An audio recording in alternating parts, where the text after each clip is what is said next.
All right. Looks like it's working this time. Yeah, I got the pop-up.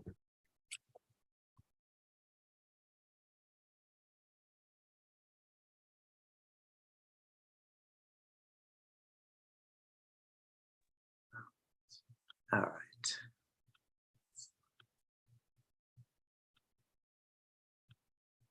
Okay, so welcome everyone to Queer Tolstoy, a book launch with Javier Sethnis Castro in conversation with Joe Shipe. My name is Greg Newton. I am the co-founder, along with my partner Donnie Jokum, of the Bureau of General Services Queer Division. We are a queer bookstore located inside the LGBT Community Center at 208 West 13th Street in room 210 on the second floor. The short explanation for our lengthy name is that we are a government agency for a government that does not yet exist. And the primary service that we provide is holding this very space for queer culture. So we have regular bookstore hours, Wednesdays through Sundays from 1 to 7 p.m. And then we often do events. Most of them are now in person, but we are still doing some that are online only. And a lot of the ones that are in person, we live stream as well. So if you want to attend more of our events, please check out our website calendar. Our website is bgsqd.com.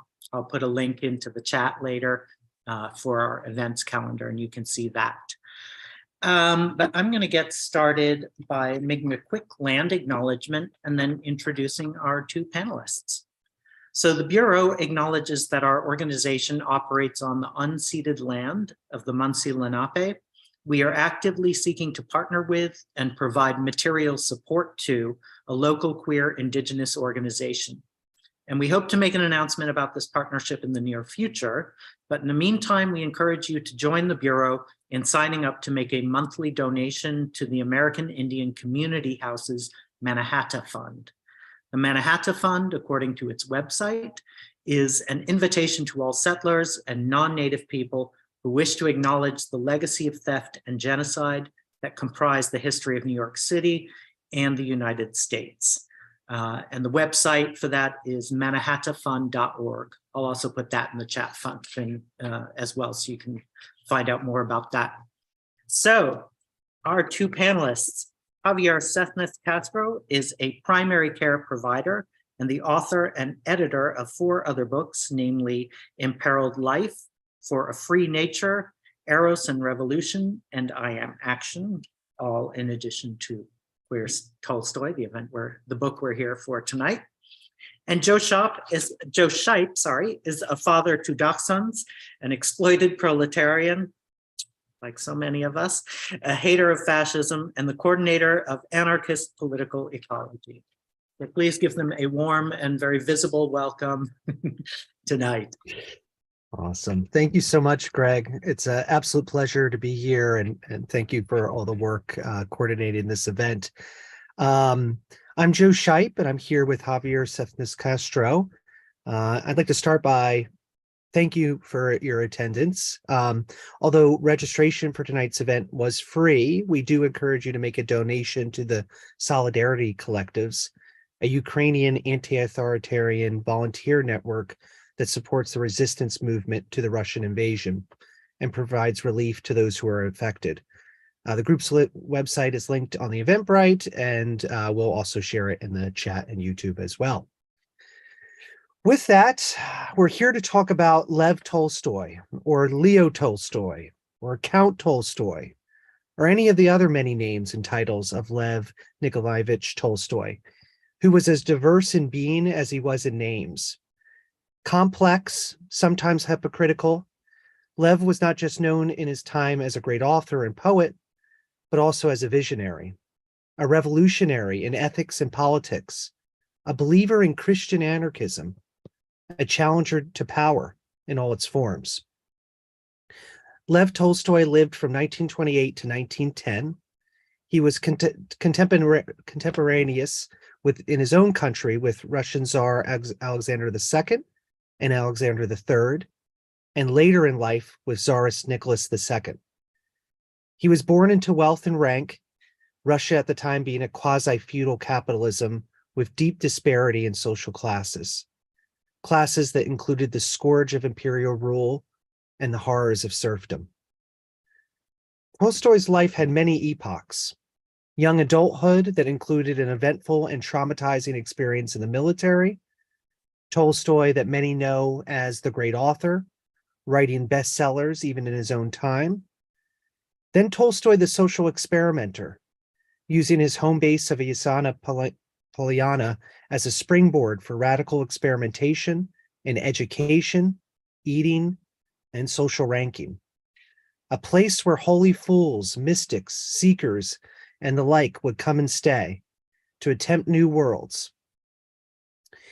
Not to be forgotten, we shouldn't leave out Sophia Tolstoya, who was Lev Tolstoy's wife. Tolstoy did seem at times to forget her, deciding to meditate amongst the honeybees during the pregnancy of their first child. Sophia should be credited amongst many other things with the countless hours spent copywriting and editing Tolstoy's work. Invisible labor, much like the labor of mothering their 13 children. And Tolstoy's hypocrisies and contradictions only continue from there. Yet he seemed to be fully aware. He writes in The Kingdom of God is within you. We are all brothers, yet every morning a brother or sister must empty the bedroom slops for me. We're all brothers, but every morning I must have a cigar, a sweetmeat, and ice, and such things, which my brothers and sisters have been wasting their health in manufacturing. And I enjoy these things and demand them. We're all brothers, but I take a stipend for preaching a false Christian religion, which I do not myself believe in, and which only serves to hinder men from understanding true Christianity. The whole life of the upper classes is a constant inconsistency. The more delicate a man's conscience is, the more painful this contradiction is to him. And while there's many things in Lev's life, Javier's project focuses on uncovering the both overt and subliminal queerness in Tolstoy's life and work, and to link his erotic dissidence with his anarchist politics. Was Tolstoy queer? In the sense of his lack of integration with mainstream society, the answer is a resounding yes. Was Tolstoy homosexual? The answer is more complicated. There are, however, many things that point to Tolstoy's homosexual and homosocial gravitations, including his own words in his diary and Sophia's later words asking for forgiveness for being the division in his encounters with other men. Along with Javier's historical, psychological, and social commentary, the book also includes a queer reading of War and Peace, which unveils homosexual and the double entendres galore. With that, I'd like to turn it over to Javier. Thank you again for writing this wonderful book, which I very much enjoyed.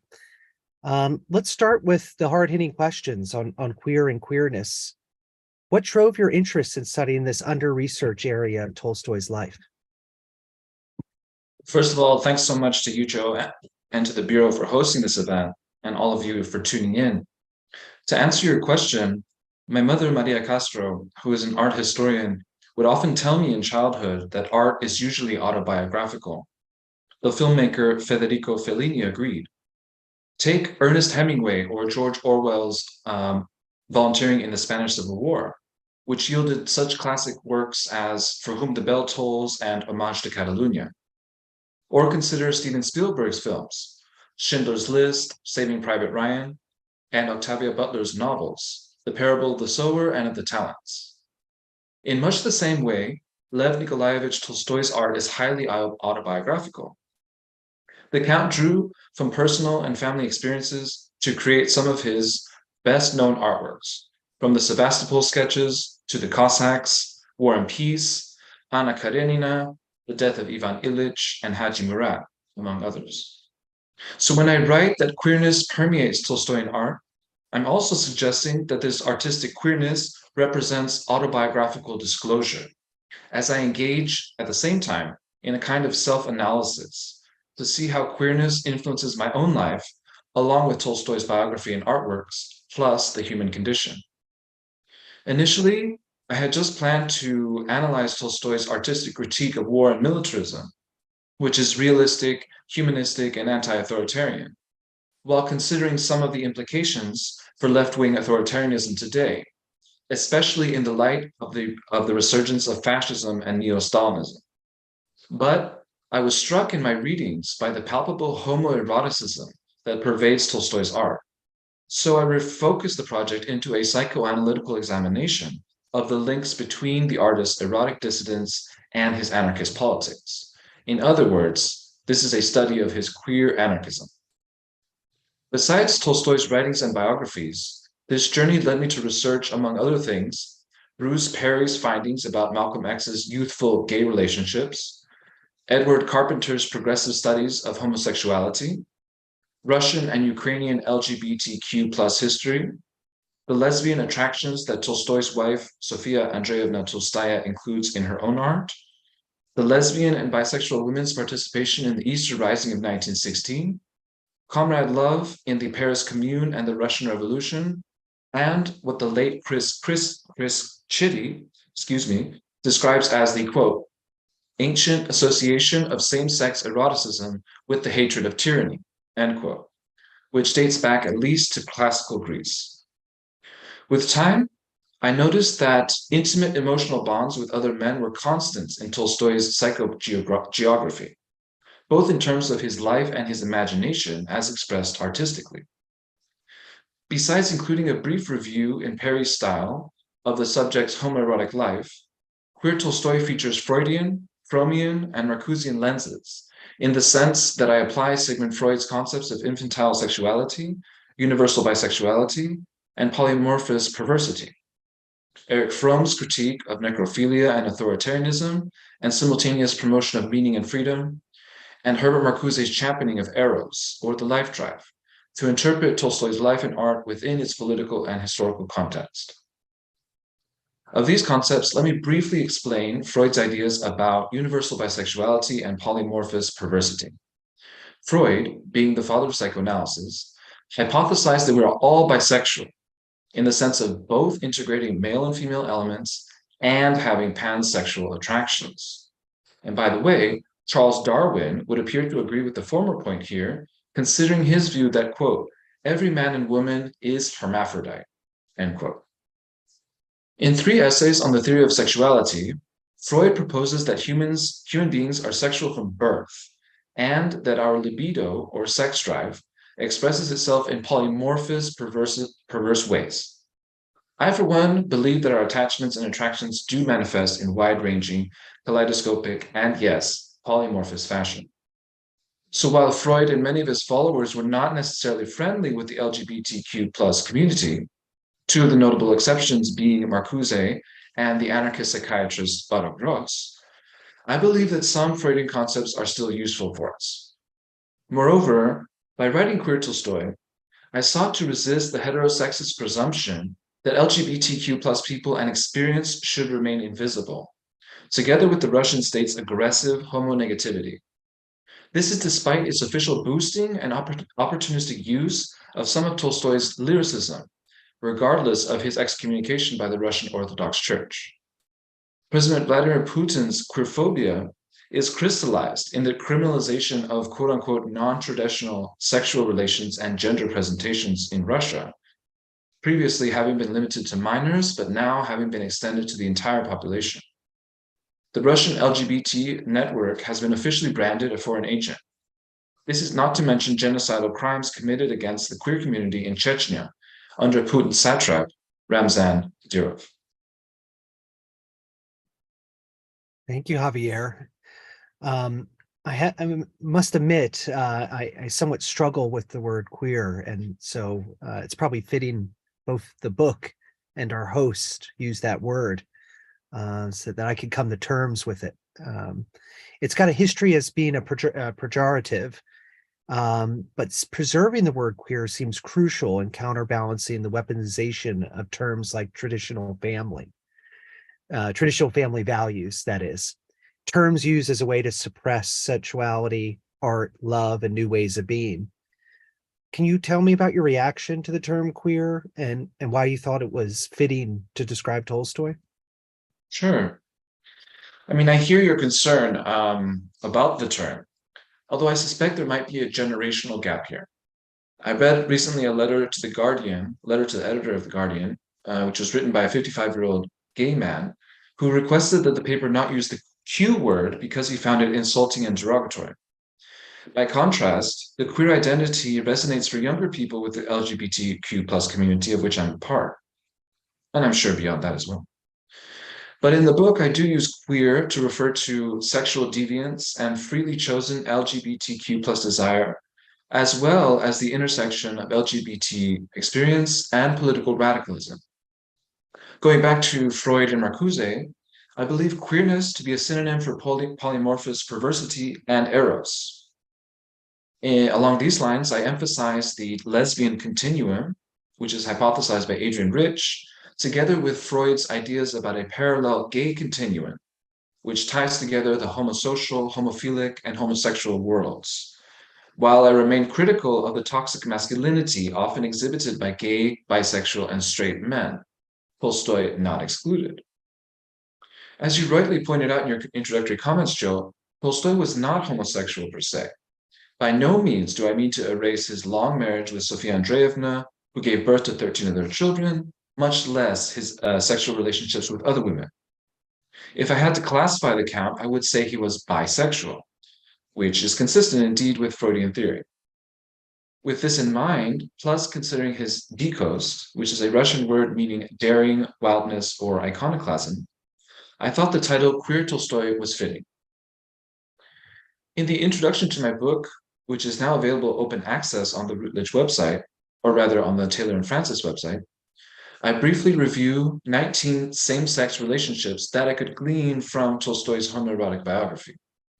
These include bonds with the Chechen Sado Miserbeyev, the revolutionary Russian youth Vasily Alexeyev, the Ukrainian Jewish peasant Itzhak Feinerman, the Russo-Ukrainian composer Peter Tchaikovsky, the Indian independence leader Mohandas Gandhi, and the self-aggrandizing Tolstoyan proprietor Vladimir Chertkov, among others.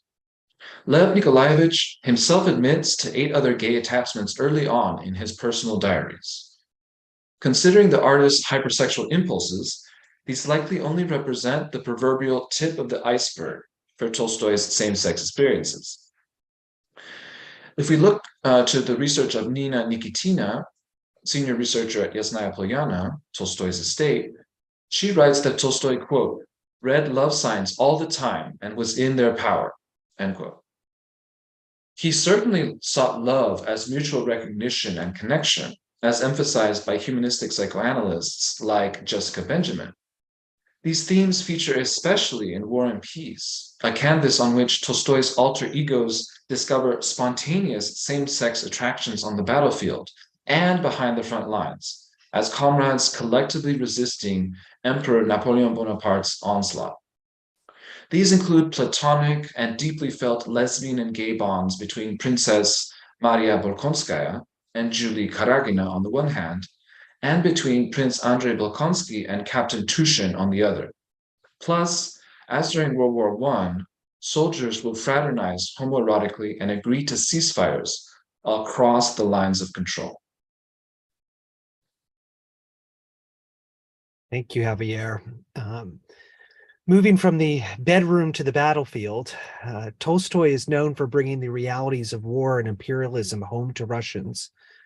He was critical of the idea of the strong man, the leader who will bring his people glory. This seems very fitting given the current tragedy of Ukraine and the despotism of Putin. What do you think Tolstoy would say about our current situation? Thanks for that question, Joe. As Piero Subrat explains in Invertidos y Rompepatrias, a history of the Spanish LGBTQ plus community, Tolstoy actually supported the mission of the Scientific Humanitarian Committee, which was founded by the German physician and sexologist Magnus Hirschfeld in 1897.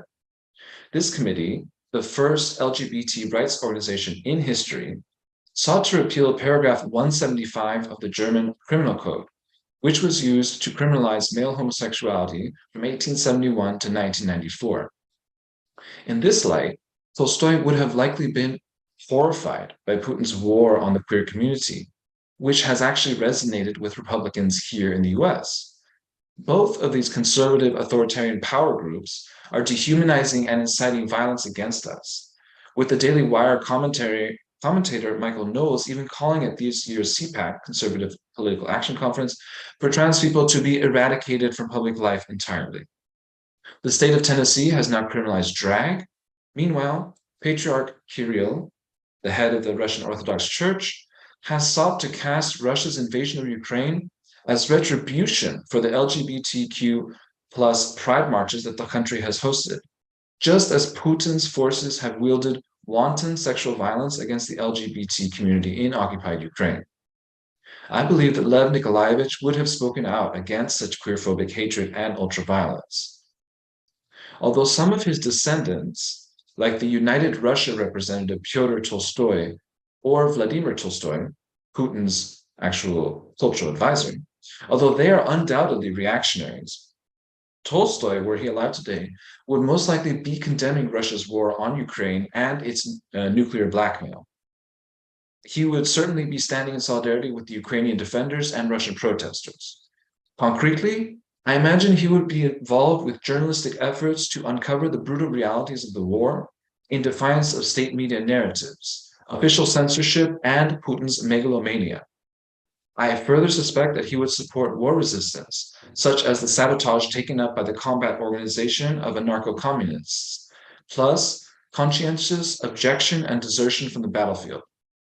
He might have highlighted the disproportionate utilization of soldiers from Russia's ethnic and indigenous communities as cannon fodder, or circulated news about all the landmines planted by the invaders in Ukraine's agricultural fields. Like his great-granddaughter, Maria Albertini, he would likely be involved in directly supporting Ukrainian refugees. You may have seen that Putin's regime has cynically used Tolstoy's face to adorn a high fence set up around the Mariupol drama theater in occupied Ukraine. This was the site of a horrific massacre perpetrated last March by the invading Russians. Up to 600 Ukrainian civilians were killed there as they took shelter from the ruthless assault.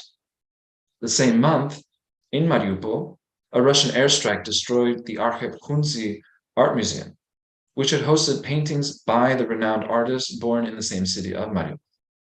His rainbow painting is my virtual background image.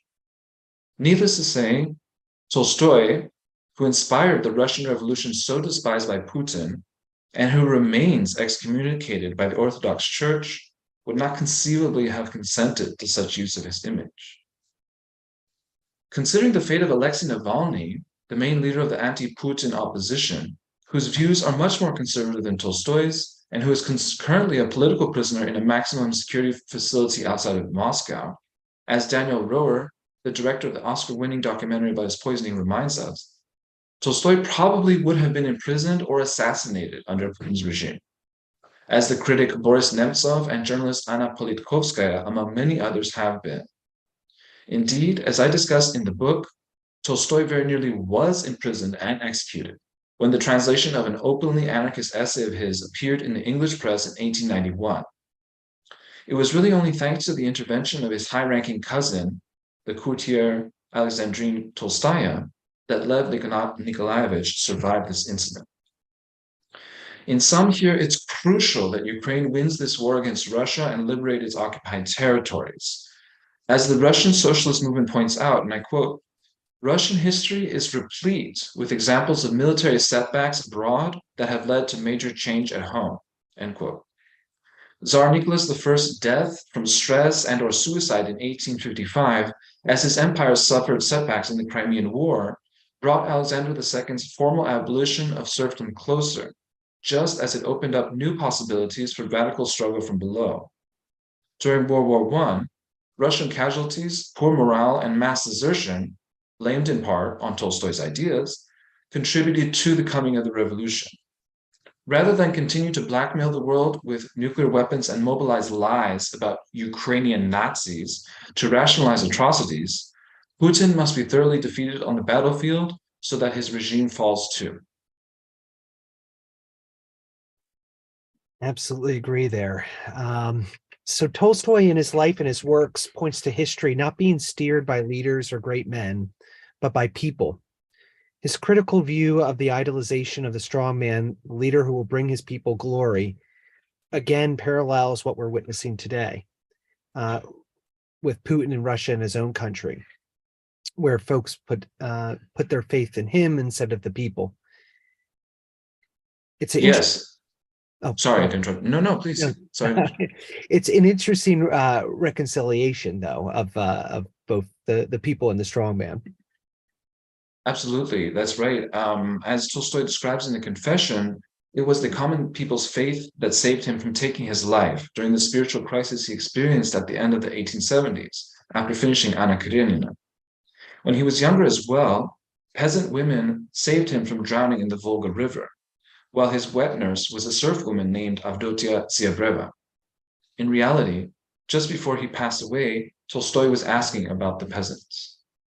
In my book, I describe Tolstoy as a champion of anarcho-populism, or the anarchist current of narodnichestvo, also translated as Narodism.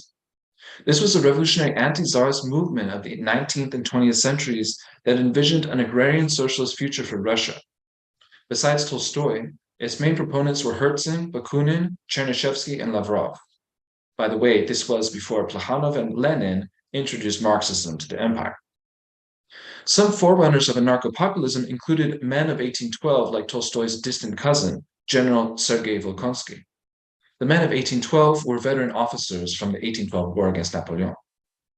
Known as a so-called peasant prince, Volkonsky was exiled with his wife Maria to Siberian exile for 3 decades for spearheading the Decembrist conspiracy to overthrow Tsarism in 1825. This man, whose life was spared, in contrast to other Decembrist leaders, only owing to his family's great prestige, specifically his mother's intercession, he served as the model on which Tolstoy bases Prince Andrei Volkonsky in War and Peace. And as a side note, I just want to mention that the support of Bakunin's mother was itself crucial in convincing Tsar Alexander II to commute the rebel's prison term to Siberian exile, thus facilitating his escape from the empire. In contrast to direction by great men like the Romanov Tsars, Bonaparte, Trump, or Putin, Tolstoy proposes that history is built from below through the collective action of the people and the working classes. In War and Peace, he presents several examples of collective resistance to Napoleon's invasion of Russia, which have present-day echoes.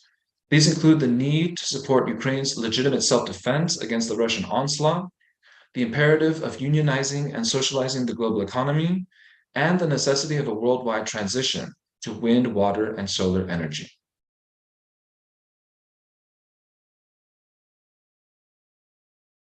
I think you're on mute, Joe. There we go. Good old Sorry. It's interesting reconciling Tolstoy's heroization of the collective resistance of the Russian people to expel Napoleon with his transition later in life to advocate non-resistance. And not just any advocate, he was quite the influencer of peaceful resistance of almost historic proportions. You're right, I agree. It's quite the contradiction. I mean, Tolstoy espoused pacifism in the wake of his conversion to rationalist Christianity after he suffered a crisis of depression and suicidality in the 1870s. And this crisis actually mirrored the decline of the radical anti-Tsarist movement under Alexander II. Non-resistance follows from Jesus' command made during the Sermon on the Mount to resist not the evildoer. While this directive appears to demand servility and passivity, and thus reproduce abusive dynamics, the Unitarian Universalist Adin Ballou interpreted it as meaning, and I quote, that we are not to resist evil with evil, but evil is to be resisted by all just means, end quote. Gandhi, who corresponded with Tolstoy at the end of his life about this very concept, and went on to found the Tolstoy Farm in South Africa in 1910, likewise promoted civil disobedience as non-violent resistance to abuse, known as satyagraha, in the struggle against British imperialism in India. In turn, Martin Luther King Jr. preached Gandhian and Tolstoyan non-cooperation in his dream for the non-violent, anti-racist transformation of US society.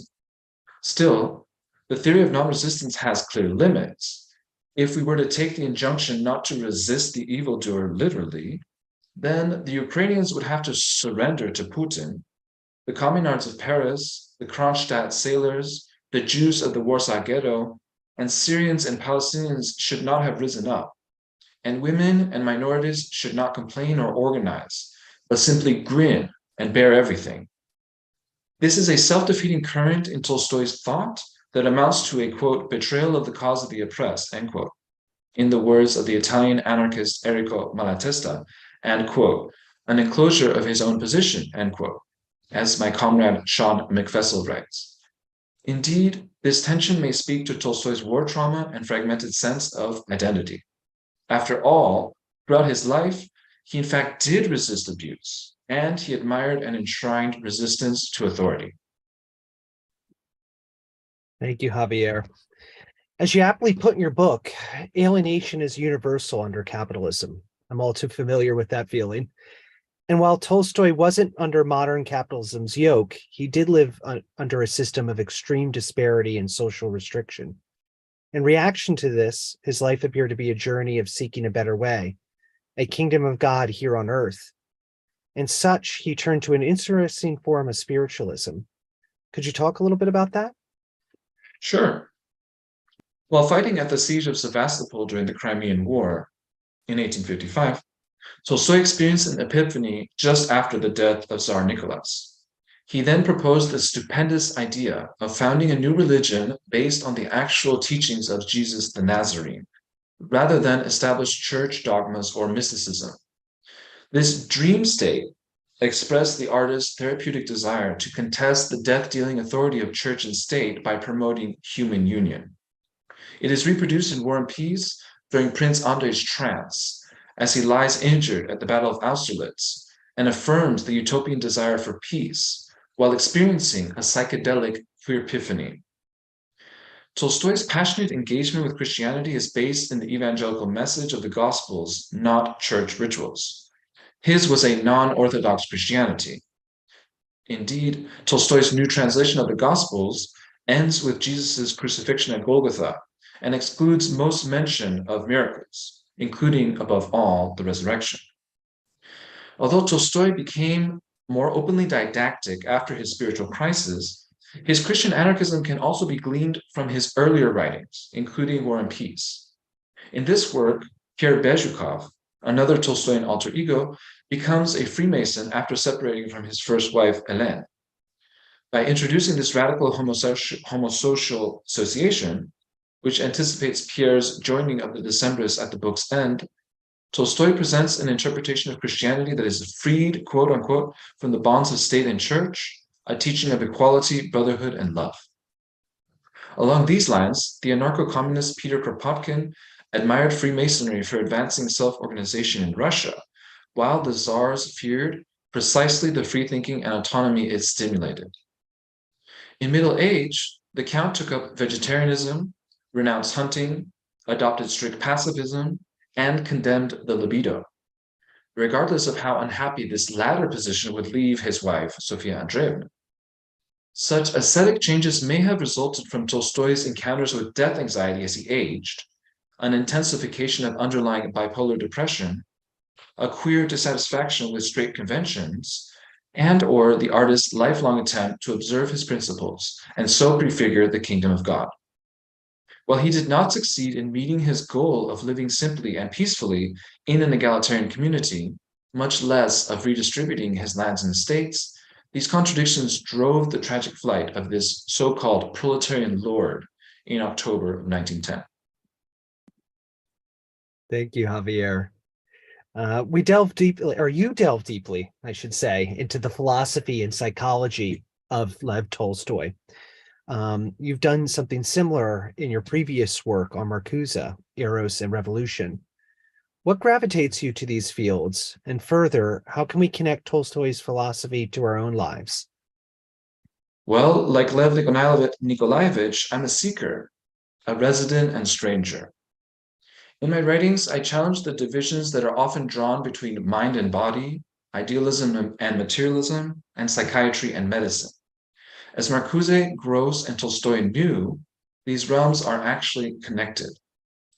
I'm especially fascinated by Tolstoy as a forerunner of the Russian and Mexican revolutions, the tragic experience of his followers in the Soviet Union, which confirms the counter-revolutionary nature of Leninism and Stalinism, and the ongoing relevance of Tolstoyan radicalism.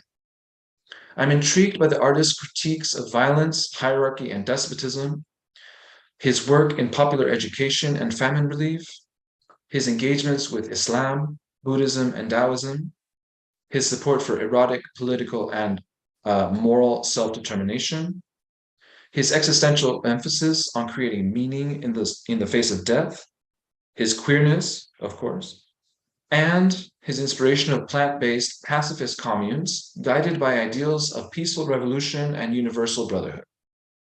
Still, we must learn from Tolstoy's mistakes, above all, his gross sexism, which is consistent with the toxic masculinity that is prevalent today in much of the gay community and beyond. His ambivalence, sometimes expressed, particularly in War and Peace, about white Russian chauvinism, his masochistic theory of non-resistance, which advises against resisting abuse, and ironically, his gay timidity, notwithstanding the constraints imposed by Tsarism. The fates of Prince Andrei and Captain Tushin, and Princess Maria and Julie Karagina, reflect his ambivalence over the libido and queer desire. As Freud knew, this shyness only perpetuated his unhappiness. Politically speaking, there are a myriad of ways that we can connect Tolstoy's philosophy to the present day. In contrast to Pushkin and Lermontov's poetry, Tolstoy's writings about Transcaucasia, including the Raid, the Cossacks, and Haji Murat, are generally humanistic, internationalist, and critical of Tsarist regional expansionism. They can be read to highlight the historical continuum of white Russian violence, which has taken the lives of hundreds of thousands of Chechens since the collapse of the Soviet Union over 30 years ago. In this vein, we must never forget that Tsarist imperialism annihilated the vast majority of the Circassian people, otherwise known as Adyghes, in the Caucasus in the 18th and 19th centuries.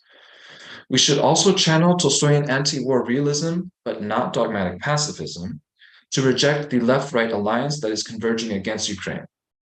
Trump, DeSantis, Fox News hosts, and MAGA extremists in the House all proclaim the fascist slogan, America First, in calling for Ukraine to be cut off, while neo-Stalinists and pseudo-anti-imperialists demand that Ukraine surrender to Russia. History shows that Franco's victory in the Spanish Civil War, which was achieved with the support of Hitler and Mussolini, Stalin's betrayals, and the non-intervention policy of the Western democracies, set the stage for World War II. In much the same way, Putin's anti-humanitarian intervention in 2015 to prop up Bashar al-Assad's dictatorship from being swept away by the Syrian revolution prepared the ground for the ongoing full-scale attack on Ukraine. Given the pressing need to stop Putin, I welcome his recent indictment by the International Criminal Court. Hear, hear. My last question for you before we turn it over to the audience. And Greg, will folks be able to come off mute, or should they ask their questions in chat? They can come off mute. I think we're a small enough group that that's fine. That will work. Okay, wonderful. So one last question, but would love to get any questions from the audience before we close out here. So Javier and I chose the title Seeking the Anarchism of Love for today's discussion. So I thought it'd be fitting to pull a quote from War and Peace. Love hinders death. Love is life. Everything that I understand only because I love. Everything is, everything exists only because I love. Everything is united by it alone. Love is God, and to die means that I, a particle of love, shall return to the general and eternal source. But what about the anarchism of love? Is love integral to anarchism? And is true love anarchic? Thanks for this question, Joe. Certainly, love, connection, and attachment are integral to anarchism, understood as anarcho-syndicalism, anarcho-communism, anarcho-feminism, and Christian anarchism. Throughout his life beyond infancy, Lev Nikolaevich missed his mother, Princess Maria Volkonskaya, who passed away at the young age of 39. Still, he often yearned for her love, even as an old man, and it is evident just how much her pro-social personality marked him. One of War and Peace's main protagonists is based on her, and what is more, the real-life Maria's unfinished family novel, Russian Pamela, deeply influenced the themes and characters Tolstoy features in his own prose poem. Akin to the British feminist Mary Wollstonecraft, Princess Maria, who received a classical education at Yasnaya Polyana thanks to her progressive father, was an unlikely revolutionary. In turn, like Leonardo da Vinci, whose mother may have been, according to new research, a trafficked Circassian woman, Tolstoy identified with his mother and aunts, together with traditionally feminine virtues like care and compassion. Plus, as a cadet in the Caucasus, Tolstoy was intensely attracted to the god of love and reason that he discovered among the natural beauty there, and the social and sexual freedom practiced by his Cossack hosts, at least within their in-group. Certainly, he was repelled by Cossack violence against Muslim Chechens. Your apt quote from War and Peace, which appears just after Prince Andrei's death due to injuries sustained at the Battle of Borodino, frames love in Marcusian terms as eros, eternally struggling against archaic forces, and thanatos, known as the death trap. Many times in War and Peace, we encounter scenes that recall bell Hooks's concept of the anarchism of love, whereby arousal and attachment contest hierarchy, challenge abuse, and tear down walls. Hence, the spontaneous comrade love that develops between Prince Andrei and Captain Tushin, as well as between Julie Karagina and Princess Maria. Plus, Pierre develops his homoerotic bonds with a Freemason mentor, a peasant mentor, as well as with his fellow, well, not his fellow self-soldiers, because he's a Mason, and so he's not fighting at Borodino, but with the Serb soldiers at Borodino. In addition, we can include Natasha Rostova's prayer for, and I quote, "one community without distinction of class, without enmity, united by brotherly love," end quote. Likewise, if we think of Jessica Benjamin's idea of love as mutual recognition, we can read War and Peace as an allegorical journey of transition and transformation, from the despotism and violence encoded by Tsarism and Bonapartism, reminiscent in turn of biblical captivity in Egypt and Babylon, to a better future characterized by equality, peace, and freedom, that is to say, the kingdom of God. Such insurgent passions reverberated in the Russian Revolution, especially in the nearly 100 Tolstoyan communes and cooperatives founded soon after the fall of the Romanov dynasty, as well as in the Mexican Revolution, with the rebels Praxedis Guerrero, Ricardo Flores Magón, and General Emiliano Zapata, looking to the Russian anarchist sage for inspiration. Lastly, in the 1970s, hippies from the Soviet counterculture rediscovered Tolstoy as a spiritual guide for their anti-authoritarian journeys and pilgrimages, experiments in pacifism and free love, and protests against the Soviet regime. So that's all for now. Thanks again for listening in, and please don't forget to donate what you can to Solidarity Collectives.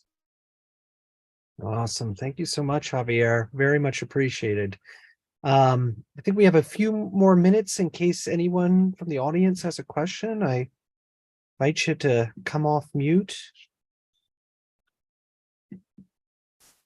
Or if you're feeling shy, you can type it in the Oh, chat and we can read it. Absolutely. Either way. Happy to read out your question.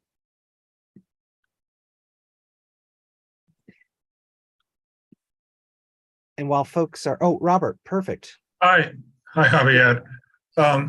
So I really enjoyed your book. I don't remember now if to what extent you spoke about the death of Ivan Ilyich, which I used to teach, and there was I was always struck by the relationship between the protagonist Ivan Ilyich when he's dying and his caretaker Gerasim, which I don't know if you're familiar with that or if that struck you in any way, but it always seemed to me to have a bit of a homoerotic dimension to it. And I was just wondering if you had seen that or not, or had any thought about any homoerotic element in that novel. I also sort of had a certain sense about that when the narrator describes Ivan Ilyich's son as well, in somewhat ambiguous terms.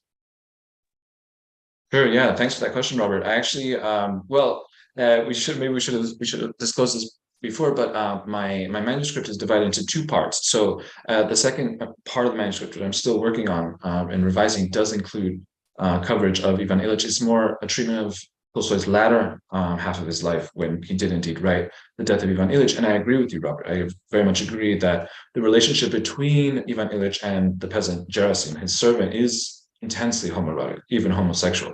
And we can see many of the themes from before, from War and Peace, the critique of bourgeois convention, the critique of straight marriage, kind of converging toward the end of that story, when Ivan Ilyich's disease is taking a turn for the worse, and one of the only authentic human connections that he has is with the peasant Gerasim. And actually, not to be graphic about it, but if you look at the way that he relieves Ivan Ilyich's suffering, it's the way, Tolstoy describes almost a sexual position that they Yes, take. it's strikingly sexual. And as far as I know, I don't know, that has not really been commented on, but if you just kind of attune yourself to that, it's rather striking. Absolutely. And a very similar story with the short story Master and Man, where a lord gets stuck in a winter storm with his peasant, and he decides to try to escape. He can't escape, so he comes back and realizing that he cannot escape, he decides to sacrifice himself to save the life of his peasant servant by embracing him in the cold. Thank you, Robert. Appreciate the question. I see New Line Magazine has their hand up.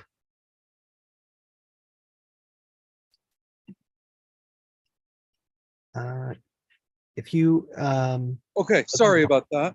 Yeah, no worries. And I'm sorry that my name is concealed. That's the magazine I work for. My name is Danny.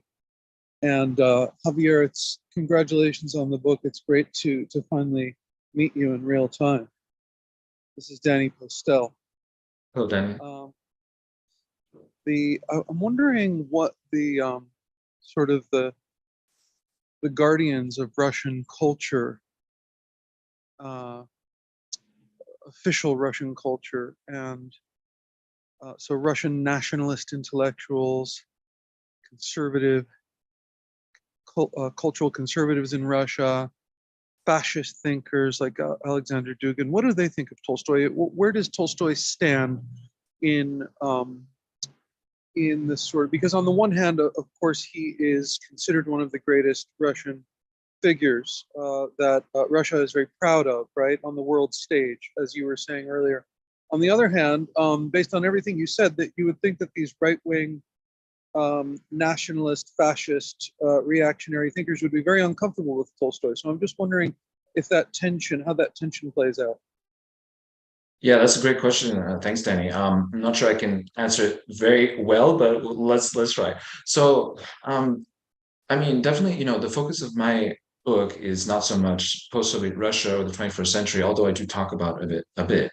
So, my knowledge base is a little bit more limited with regards to the current situation. But what I can say is that certainly what I've noticed is that Putin's Russia has more elevated people like Dostoevsky or Lermontov, Pushkin, certainly, great Russian artists who affirm the imperial myth, the idea of the Russian world, the idea of great Russian chauvinism, which, as I indicated in my comments, Tolstoy does have certain tendencies toward. But if you compare him with the others that I just mentioned, he is much more critical, especially if you focus in on his writings from the Caucasus, where he kind of came to his epiphany about imperial violence and so on.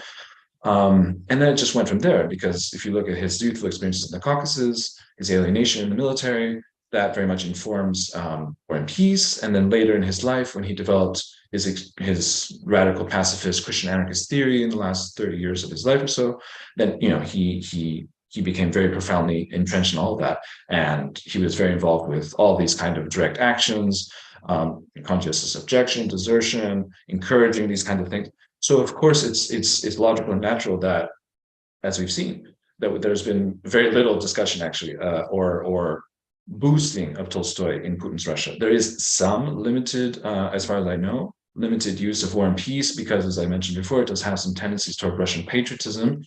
But if we look at especially at his writings in the last 30 years of his life, when he was extremely didactic and open about the need to completely change society and to reject oppression and violence and abuse and all the rest of it, it's very clear that, it's not surprised that that kind of Tolstoy is not being brought at all in the public sphere in Russia in the last 30 years. And in that sense, it's actually very similar to the Soviet Union, because, Putin does wax nostalgic about the Soviet Union, but in the Soviet Union, only until the last few years were his religious and pacifist writings. They were all censored until the very last few years of the Soviet Union. So I don't know if that answers your question. Yes, it definitely does. Just one quick follow-up. Are there any direct disavowals or even attacks on Tolstoy amongst Russian reactionaries? I'm not aware of any, but I was just doing some research on the hippie movement, Soviet counterculture, discovering Tolstoy. And my impression is that for that same reason, that they don't want to really, go there, because they don't want to focus in or even give coverage to Tolstoy's critiques of violence. So thank you, Danny. Greg, what do you think? We have time for one more question from the audience? Sure. Yeah. Wonderful. Awesome. Would anybody else like to come up? Keith. Hi, Keith. Hi. So Javier, are you, do you have a grasp of Russian yourself? Are you working through translations or what? I have an intermediate grasp of Russian. I can read it slowly. I read a few essays and chapters, again, slowly for the research, but I was mostly reading in translation, yes. Yeah. Well, even a moderate grasp of Russian would be a great asset, of course, in this endeavor. Well, I may have missed something at the beginning. Could you talk a little bit about, your academic background or what draws you to this subject and how you make your income and so forth? Sure. Well, I studied Russian, Russian history, Russian language in my undergraduate years. But then I went a different path. I'm now a nurse practitioner. So while I don't really, I guess this is my way of continuing to engage with my studies from before, although it's not at all related to what I do for a living, but it is one of my great passions, certainly. Oh, okay. I probably should know, but are you in New York or what? No, I'm not. No, I'm here in California, in Los Angeles. Oh, LA. Okay, fine. I mean, it's a very impressive effort that you're putting together. It's probably challenging to draw it into the contemporary world. I mean, obviously, that's involved a lot of speculation. There are a large number of wars that seem very plausible while they're being fought, and of course, it's unpatriotic for people to oppose them, but then the outcomes are not necessarily a great benefit over what existed before. I can certainly see the reason for resisting the Putinization of not Chechnya, of Ukraine, but I'm not particularly optimistic that the government that gets established or preserved in Ukraine is going to be a great asset. Yeah, sure. I mean, that's definitely Right. the dilemma, for sure. Right. You could say the same about the American Revolution. That's true. Many parallels, definitely. Absolutely. Yes. Thank you. Yeah, thank you, Keith. And thank you, everyone. I very much appreciate your attendance today. To Javier, thank you for writing this book. Very much enjoyed it. I hope part 2 does come to fruition. Do you want to just say in closing that what you're working on now and what's potentially coming next? Yeah, sure. And also, I just saw John's comment there, and I just want to briefly comment on that. You're welcome, John.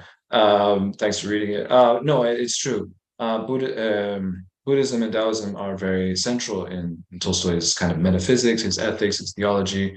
I was very struck by that. I was very interested in the sense that the Buddhist critique of suffering, the Buddhist critique of Maya, of illusion, of convention. So I see it's very interesting how Tolstoy ties those together with his own rationalist critique of Tsarist imperialism and so on. And to your question, Joe, well, yes, I'm trying to update and revise, improve the second half of the manuscript, revise that. Also, trying to finish up a review essay of a number of recent books on anti-fascism. I have a review of Islam, authoritarianism, and underdevelopment coming out soon. And in the future, in the deep future, I'm hoping to pass over to fiction and actually to write something about the Spanish Civil War and the connections with World War II, and to try to kind of draw some parallels to the present. Wonderful. A lot to look forward to. Well, Greg, I'll pass it back to you. Thank you so much for hosting. Thank you to the Bureau. And thank you to all of our participants. Thanks, everyone. Thanks, Joe and Javier. I put the link in if you'd like to purchase the book from us, or if you're in New York, you can stop by our store. Again, we're inside the LGBT Community Center on West 13th Street. But thank you, everyone, for joining us tonight. And I hope we'll see you in our store or online at one of our future events. And have a good night. Thanks, everyone. Thanks, everyone. Take care. Thank you.